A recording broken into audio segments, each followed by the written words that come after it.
فرمایا وَإِذَا سَأَلَكَ عِبَادِي أَنِّي فَإِنِّي قَرِيب، محبوب جب میرے بندے آپ کی بارگاہ میں آ کے میرے بارے میں پوچھے نا تو ان سے کہہ دینا میں ان کے قریب ہی ہوں، قریب ہی ہوں۔ دلیل کیا ہے؟ یہ جب بھی مجھ سے دعا مانگیں گے میں ان کی دعاؤں کو قبول فرماؤں گا، میں ان کے قریب ہوں، میں ان کے قریب ہوں۔ یہ جب بھی دعا مانگیں گے نا میں قبول کروں گا، میں ان کے قریب ہوں۔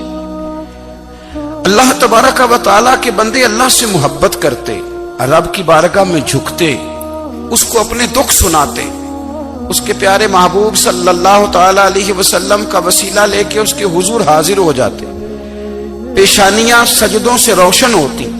ہم نہ ہر چیز کے لیے وقت نکالتے ہیں، ہر چیز کے لیے، لیکن عبادت کے لیے وقت نہیں نکالتے۔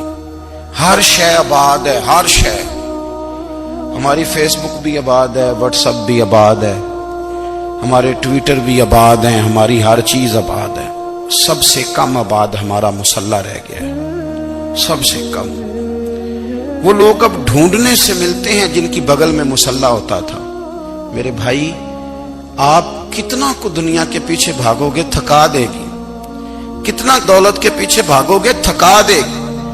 آپ جب اپنی زندگی میں جمع تفریق کرو گے نا تو مرتے وقت احساس ہوگا کہ سارا کچھ تو لوگوں کے لیے کیا، اپنے لیے تو کر ہی کچھ نہیں سکے۔ اور ہم عبادت کے معاملے میں بہانے بازی بھی کرتے ہیں۔ ہم کہتے ہیں اوہو رزق کمانا بھی تو عبادت ہی ہے نا، تو میں حلال روزی کے لیے جا رہا ہوں، یہ بھی تو عبادت ہے نا۔ میری طرح کے لوگ کہہ دیتے ہیں کہ میں سویرے اٹھ کے مدرسے میں کچھ اسباق دیکھتا ہوں تو یہ بھی تو عبادت ہے، میں بیان کرنے کے لیے مطالعہ کرتا ہوں تو یہ بھی تو عبادت ہے نا، اتنے لمبے سفر کر کے ملک میں دنیا میں گھومتا ہوں تو یہ بھی تو میں عبادت ہی کر رہا ہوں۔ اب اسپیشل نفلوں کے لیے وقت کس طرح نکلے، اسپیشل کر کے تسبیح میں کیسے چلاؤں، میں سارا کچھ ہم بہانے بنا لیتے ہیں نا۔ میرا سوال یہ ہے کہ یہ ساری باتیں صحابہ کو، نبی کریم کو، دیگر لوگوں کو بھی تو پتہ تھی نا، لیکن آپ غور تو کریں 23 سال حضور کو وقت ملا، مختصر وقت ظاہراً تبلیغ کرنے کے لیے، پوری دنیا میں دین بھی پھیلانا ہے۔ گھر میں 11 ازواج ہیں، 4 بیٹیاں ہیں، ان کی اولادیں، سارے کام کاج بھی دیکھنے، لیکن سیدہ طیبہ طاہرہ حضرت عائشہ صدیقہ رضی اللہ تعالیٰ عنہ فرماتی ہیں سارا دن تبلیغ کرتے، ہر غلام کے دکھ سنتے، گھر میں آتے تو اپنے گھر والوں کا خیال کرتے، کام میں ہمارا ہاتھ بٹاتے۔ قربان جاؤں، کہتی ہیں زمانہ سارا سو جاتا لیکن آمنہ کے لال مصلی بچھا لیتے۔ دنیا سو گئی، ساری سب سو گئے، جو خدام تھے، وہ جو غلام تھے وہ سو گئے۔ صحیح مسلم میں لفظ ملیں گے، سیدہ پاک فرماتی ہیں او میرے نبی کے غلاموں، میں نے یہ رنگ بھی دیکھا ہے کہ حضور نے اتنا کھڑے رہے، اتنا قیام کیا، اتنا قیام کیا کہ مقدس پیروں میں ورم آ گئے، سوج گئے پیر، اتنے بڑے۔ دل پہ ہاتھ رکھ کے نہیں بتا سکتا کہ میرے کبھی نماز میں پیر سوج گئے، کوئی نہیں بتا سکتا۔ بچوں کی روٹی کماتے تھک گئے بات الگ ہے، ہم سیر کرنے گئے تو تھک گئے بات الگ ہے، لیکن عبادت میں یہ بھی تو مسلم شریف ہے نا، یہ بھی تو دین ہے نا، یہ بھی تو حضور کی سنت ہے، یہ بھی تو وہ چیز ہے جو کریم کی آنکھوں کی ٹھنڈک ہے۔ سیدہ فرماتی ہیں پیروں میں ورم آ گئے، اور ساری رات ہی حضور نے نماز پڑھی اور ایک ہی آیت بار بار دہرائی۔ مسجد نبوی میں بلال حبشی نے فجر کی اذان دے دی اور حضور ابھی مصلی پہ تھے، کریم فارغ ہوئے، میں نے عرض کی یا رسول اللہ صلی اللہ علیہ وسلم آپ کے تو صدقے اللہ اگلے پچھلوں کے گناہ معاف کرے گا، تو آپ اتنی آہوزاری کیوں فرماتے ہیں؟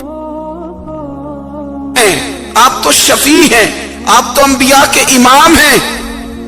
تو حضور نے فرمایا عائشہ تم نے گنوایا ہے نا میرے اللہ کی مجھ پر کتنی رحمت ہے، افلا اکون عبدا شکورا، فرمایا اگر اس نے اتنی نعمتیں دی ہیں تو کیا میں اس کا شکر گزار بندہ نہ بنوں، میں شکر گزار بندہ نہ بنوں اس کا؟ پھر اگر اتنی نعمتیں اس نے دی ہیں، مجھے اتنا نوازا ہے، تو پھر میں اس کے سامنے سجدے نہ کروں؟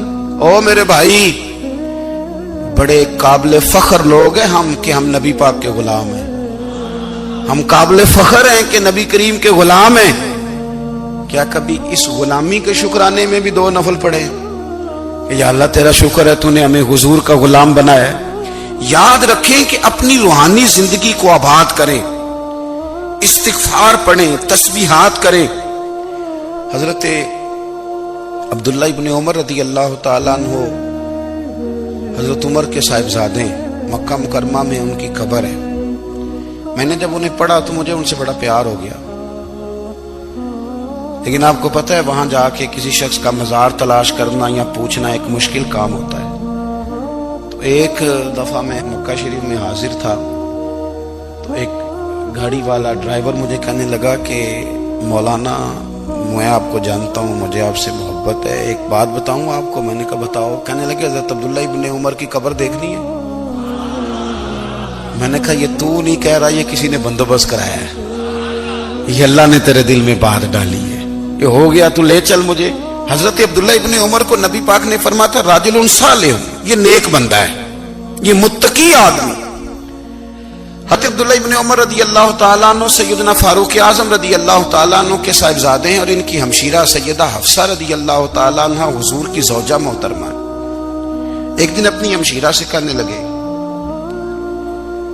کہ نبی کریم صلی اللہ تعالیٰ علیہ وسلم گھر میں آئے نا، اور اگر حضور غم امت میں پریشان نہ ہوں، طبیعت کو حشاش بشاش دیکھو تو ذرا پوچھنا تو صحیح حضور کا میرے بارے میں کیا خیال ہے، پوچھنا تو صحیح کہ کریم کی بارگاہ میں میرا کیا مقام ہے، میرے بارے میں حضور کیا فرماتے ہیں۔ اب بہن کو کام بتائے اور بتائے بھی بھائی، اور کوئی بہن وہ کام نہ کرے، یہ تاریخ میں ہوتا نہیں۔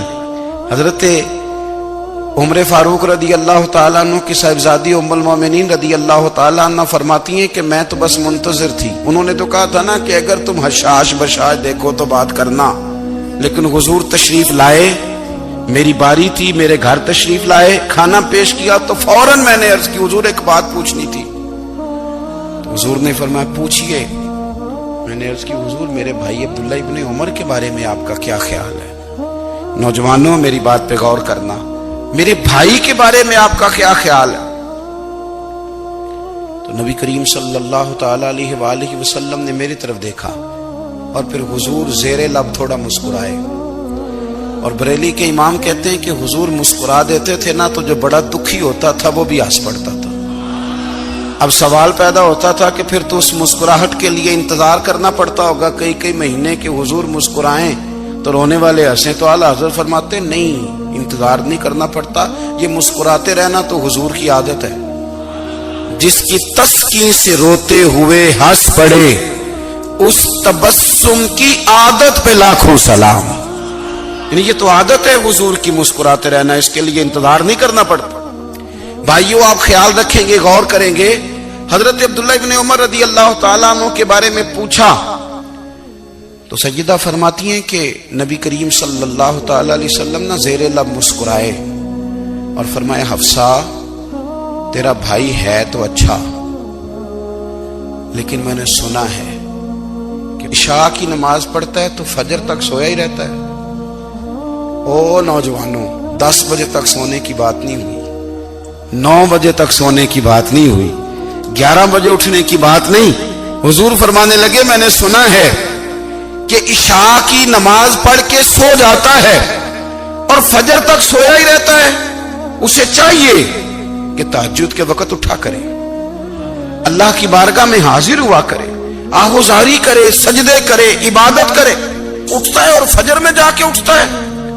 حضرت جناب حفصہ رضی اللہ تعالیٰ عنہ کہتی ہے میں نے جناب عبداللہ ابن عمر کو پیغام دیا اور میں نے کہا میرے جوان بھائی سن، نبی پاک نے فرمایا ہے تو اچھا پر تہجد میں نہیں اٹھتا، نفل نہیں پڑھتا۔ او میری ملت کے جوانوں، مزہ نہیں آ جاتا جب ساری دنیا سوئی ہو، ساری دنیا، اور بستر بھی گرم ہو اور نیند بھی پورا غلبہ کر رہی ہو، اور اچانک گھنٹی بجے دماغ میں، آنکھ کھلے، گھڑی پہ نظر پڑے، 3:30 4 بجے کا پیغام گھڑی بتائے، اور کوئی چڑھتی جوانی والا اٹھ کے وضو کرے، اور جب وہ مصلی کھول کے بچھائے تو مدینے والے محبوب کہتے ہیں کہ ہر نماز پہ رب ثواب دیتا ہے، اور جو اٹھ کے تہجد کی نماز پڑھے اسے دیکھ کے تو رب مسکراتا ہے، جو اس کی شان کے لائق ہے، جو اس کی شان کے لائق، وہ مسکراتا ہے، خوش ہوتا ہے کہ میرا بندہ تہجد میں اٹھ گیا، وہ مسکراتا ہے۔ کاش ہماری صبحیں کبھی اپنے مالک کے نام ہو جائیں، کاش کے صبح۔ حضرت ابو الحسن رحمت اللہ تعالی علیہ حضرت معاذ ابن جبل رضی اللہ تعالیٰ عنہ کے پاس بیٹھا کرتے تھے، فرماتے ہیں ان سے جو پیار بڑھا تو پھر میرا مصلی سے بھی بڑھ گیا۔ تابعی ہیں، فرماتے ہیں صحابی رسول سے محبت ہوئی تو ذکر سے بھی ہو گئی، پھر درود شریف سے بھی ہو گئی، محبت ان سے بڑھی تو پھر اللہ نے مسجد کا پیار بھی بڑھا دیا۔ آپ فرماتے ہیں کہ میری ہر وقت طبیعت چاہتی تھی کہ بس اللہ اللہ کروں، بس اللہ اللہ کروں، بس نہ میں ذرا تھوڑی جان